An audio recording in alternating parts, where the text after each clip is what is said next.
Now then, it's a party at risk of being torn apart by ideological differences. No, not Labour this time, but the Conservatives, as we've just been discussing, as the rifts in the party seem to deepen. Is this the moment for Jeremy Corbyn and Labour to start landing some telling blows? Well, I'm joined now by the Shadow Home Secretary, Andy Burnham. He's in Lee, and a very good morning to you, Mr Burnham. Now, good morning, if one of your old bosses was in charge, Mr Brown or Mr Blair, they'd be making hay out of all this, wouldn't they?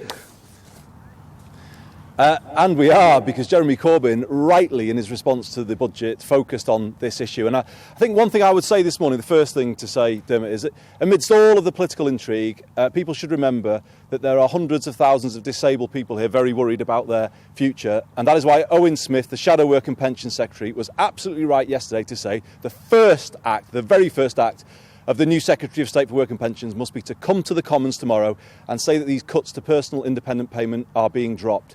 Anything else, I think, would be completely wrong. But doesn't this look more like, you say Mr Corbyn's landing the blows? Well, it looks more like an internal Conservative Party row, which is going to rumble on for the very least as long as the EU referendum campaign continues, and who knows after that. How does Labour really take the lead on this and say, look, well, that lot, they're squabbling, they're fighting like cats in a sack. We're the real potential leaders of the country? Well, I think Jeremy Corbyn can do that, Dermot, because he has taken a principled stand on these matters over many years. And it was quite extraordinary, I think, to hear Ian Duncan-Smith on the television just a few moments ago talking about how this government has handled these issues since it came in. I think what's happening here is that the real villain of the piece is emerging, and that clearly is the Chancellor, George Osborne. I've always had a suspicion, I think I may have said it to you on this programme before, that he plays politics with the lives of vulnerable people, and I've seen what that does to people in my own surgery. He's reduced some people to a kind of state of fear and sheer nervous exhaustion. That is what he has done.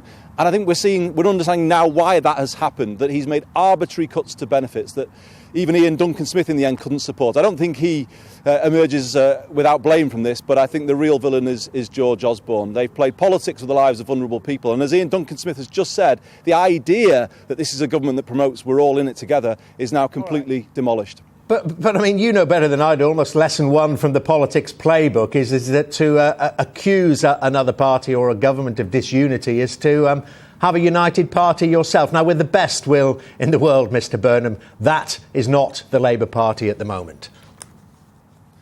Well, of course, we've come through a leadership election and we've been in that process ourselves, but we have been turning our fire on the government. I did it on police cuts last year and they were forced to back down. You may remember, Dermot, just a couple of weeks ago on Sunday trading, we took a principled stand against that because of the effect it would have on shop workers and also the idea that it would let retail take over our lives. And now these are all George Osborne's failures. And I think, to be honest with you, it's not about us today, it's about this government, because a very senior member of it until Friday has just said that the whole government strategy is unfair. They have been pursuing a policy that hurts the most vulnerable in society. That is what he has just said on the television. So from my point of view, I think that says this whole government's approach now needs to be rethought. And actually, it raises serious questions now about the future of the Chancellor of the Exchequer, because he has presided over all of this over many years, the bedroom tax, all of these things that have punished the poorest in our society. And I think it is the Chancellor of the Exchequer who should be considering his position today. But the point is, to bolster your party and to bolster your leader as a potential Prime Minister, he has to be leading there. You have to be tight in behind him there as a united front bench, unless we know there's so many of your former colleagues who don't want to serve under him. Well, I don't think this is about the Labour Party today, Dermot, to be honest with you. I am serving the leader in the shadow cabinet. I did ask my supporters to support a united Labour Party, and that is what we're doing. And actually, the minute you apply some pressure to this government, we see how spectacularly they collapse and how wrong their whole strategy is. That's what's been revealed this morning by Duncan Smith. He has basically lifted the lid on a Chancellor who has been playing politics with the lives of vulnerable people. This is a huge moment for the Conservative Party. So, with respect, it's not about us this morning. We have challenged them on these issues over a number of years, and now it is becoming clear that we were right to do so.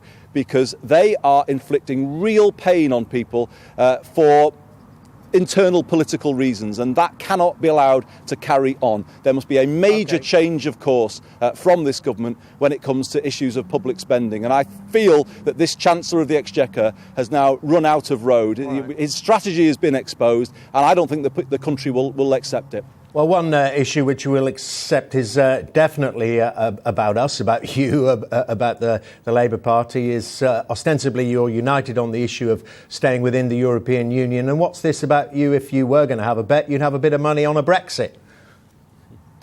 Well, I was describing the current mood, and I'll be honest, I'm worried about it. I am worried. I don't think it will win. I think if we get out there and make the case, that the case to stay in Europe is overwhelming. But I am worried that we are not making that case sufficiently strongly. I think we need to take it to the streets. It's why I gave a major speech in Liverpool last week, making what I see as the patriotic case to stay in the EU. It's as if patriotism belongs only to the other side of this argument, but I directly challenge that, because Britain throughout its history has been an outward-looking nation, building alliances and unions with other countries, our own union here in the UK, but also we were instrumental after the war in building the European Union, and that brought peace and prosperity to Britain. So my argument is Brexit is a break with Britain's past. It will make us a very different country overnight, less welcoming, more insular, and actually a country that rejects its traditions of working with other countries around the world. And it's time to make these arguments. I'm proud to be British. That is something I hold very dear, and I do not want to see people trying to drag us out of Europe, because I believe that will threaten our country. It will not just lead actually to us leaving Europe. I think it will in the end result in the breakup of Britain, because that is where this takes us, fragmentation in Europe and here at home. Just one last question flowing from Lord Levy, a colleague you used to work with within the Labour Party, and he's very concerned about what he sees as anti-Semitism in some places within the Labour Party, and he wants an unequivocal message, he says, from the leadership to say this is not on.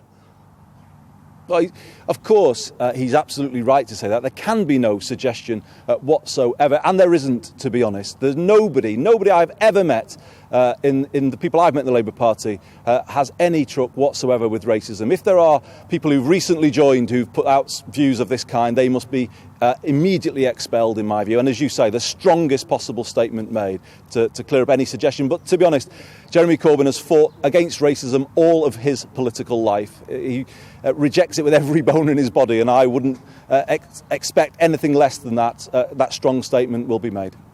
Shadow Home Secretary, thank you very much indeed. Andy Burnham there in Leeds. Thank you.